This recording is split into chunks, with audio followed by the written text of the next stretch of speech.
তলার মাটি যখন হঠাৎ করে কেঁপে ওঠে তখন ঠিক কি ঘটে? এই যে কাঁপুনিটা আমরা অনুভব করি, এর উৎস খুঁজতে গেলে আমাদের একদম পৃথিবীর কেন্দ্র পর্যন্ত চলে যেতে হবে। ভূমিকম্পের পেছনের বিজ্ঞানটা একটু সহজ করে জেনে নেওয়া যাক। আমরা তো জানি মাটি মানে শক্ত স্থির একটা কিছু।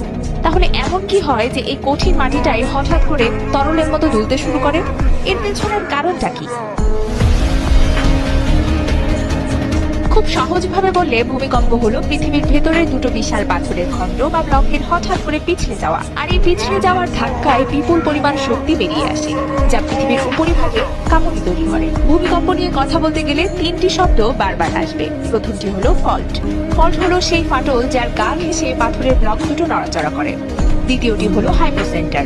হাইপোসেন্টার হলো মাটির অনেক গভীরে থাকা সেই জায়গা যেখান থেকে ভূমিকম্পের শুরু। আর হাইপোসেন্টারের ঠিক সোজাসুজি ভূপৃষ্ঠের উপরের বিন্দুটাকে বলা হয় এপিসেন্টার। এখানেই আমরা সবচেয়ে বেশি কাঁপুনি অনুভব করি। পুরো পৃথিবীটাকে যদি একটা বিশাল জিগসো পাজল হিসেবে ভাবা যায়, তাহলে ভূমিকম্পের আসল কারণটা বোঝা অনেক সহজ হয়ে যাবে। এই পাজলটা বুঝতে হলে আগে আমাদের গ্রহের গঠনটা জানতে হবে। পৃথিবীর একদম কেন্দ্রে আছে কঠিন ইনার কোর, তাকে ঘিরে আছে তরল আউটার কোর, এরপর রয়েছে বিশাল একটা স্তর দ্য ম্যান্টেল, আর আমরা বাস করি একদম বাইরের পাতলা আর ভঙ্গুর স্তরটার উপর, যেটাকে বলে ভূত্বক বা ক্রাস্ট। ম্যান্টেলের উপরের দিকের অংশ আর ভূত্বক এই দুটো মিলে তৈরি হয়েছে লিথোস্ফিয়ার। কিন্তু মজার ব্যাপার হলো এটা কোনো স্তর না, এটা আসলে বিশাল বিশাল কিছু ভাঙা টুকরো, অনেকটা পাজলের মতো।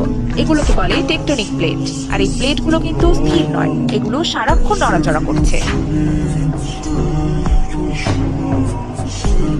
বিশ্বের বেশিরভাগ ভূমিকম্প প্লেটের সীমানায় ঘটে থাকে। এগুলো ওই চলমান পাজলের টুকরোগুলোর সংযোগস্থলেই হয়। এই প্লেটগুলো মূলত তিন রকম ভাবে নড়াচড়া করে। যখন দুটো প্লেট মুখোমুখি ধাক্কা খায়, মানে কনভার্জেন্ট বাউন্ডারি, তখন বড় বড় পাহাড় তৈরি হতে পারে আর মারাত্মক শক্তিশালী ভূমিকম্প হয়। আবার যখন দুটো প্লেট একে অপরের থেকে দূরে সরে যায়, মানে ডাইভারজেন্ট বাউন্ডারি, তখন সাধারণত ছোট আকারের ভূমিকম্প হয়। আর সবচেয়ে বিপজ্জনক পরিস্থিতি তৈরি হয় যখন প্লেটগুলো পাশাপাশি একে অপরকে ঘষে চলতে থাকে, যেটাকে বলে ট্রান্সফর্ম বাউন্ডারি। এই ঘর্ষণের ফলে প্রচন্ড শক্তি জমা হয় আর হঠাৎ বড় ভূমিকম্প হতে পারে।